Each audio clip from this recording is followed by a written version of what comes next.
By the time I'm finished with this speech, 5 children will die from malaria. Every 60 seconds, somebody somewhere in the world dies from malaria. The death is often painful and swift. According to the Gale Encyclopedia of Science, symptoms can originally start like any other disease: vomiting, nausea, muscle aches, headaches, fatigue.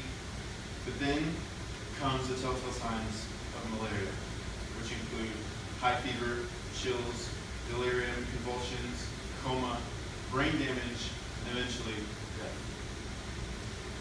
Unfortunately, the biggest problem with malaria is that babies and pregnant women are the most susceptible to the disease.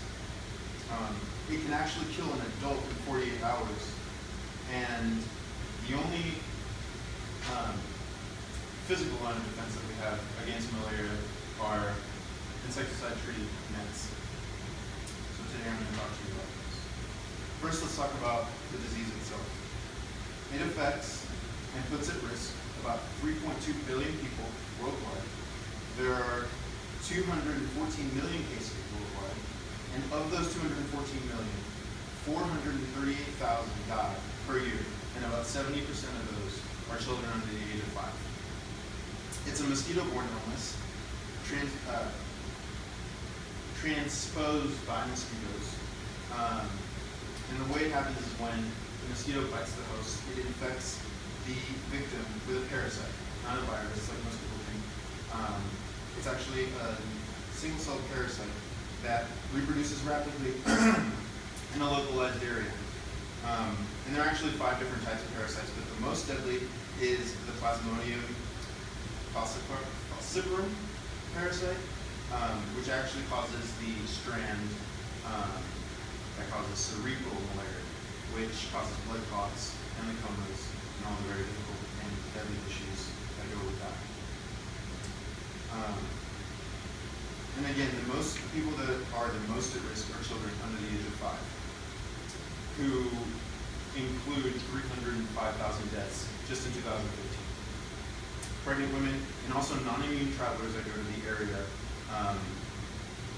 of highest risk are the people who will most likely contract it because they don't have the antibodies that some people, or that people that live in the areas that are at high risk tend to develop. So this is all very sad, but there is a solution. According to the World Health Organization, since 2000, there's been a 60% decline in deaths and contraction of malaria. This is due to a bunch of things, but one of the biggest factors has been the use and the widespread programs that help to implement the use of insecticide-treated nets.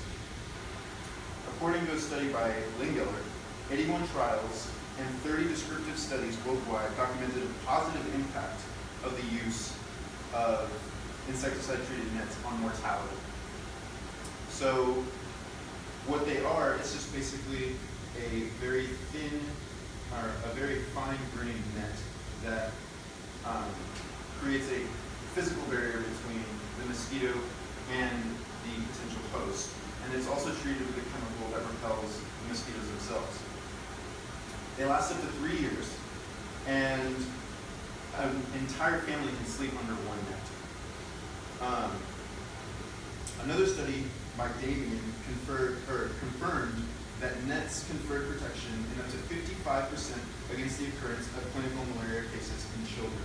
So what that means is that there was a 55% decrease in the amount of people in this study who contracted malaria, who could have contracted malaria. So even better news, using my slide here, this is an example of one of the mosquitoes that can potentially spread the malaria along with the symptoms that go with it. And these are actually photos of the nets themselves. You, as somebody who cares, can actually help. There are organizations around the world who make it their mission to spread these nets across the high-risk areas. A lot of them have avenues for people to help, including this one. which I have personal experience with, because back in high school, back in middle school, I was able to help with getting a fundraiser started to donate nets to Sudan, and we were able to raise about $100,000, and $10 buys a net, so dividing that's a lot of nets. So all it takes is for you to go to the website, pay $10, and the family can have a net to sleep under and decrease the risk of them contracting malaria. I'm going to pass around some flyers here. You're welcome. And I meant to print more of it, they printed on the front and the back, so you guys can pass those around. And what this actually explains is the logistics of how the nets actually get to the villages themselves. So you pay the $10, and from there, the process begins with shipping, handling, and getting the nets to the villages and the community leaders. And they actually go back and check to make sure that after the nets have made it to the families, that they inspect them and make sure that they're still in working condition. So, in conclusion, malaria, yes, it's a terrible disease. It kills babies, it kills pregnant women, but there are things that we, as people who care, can do.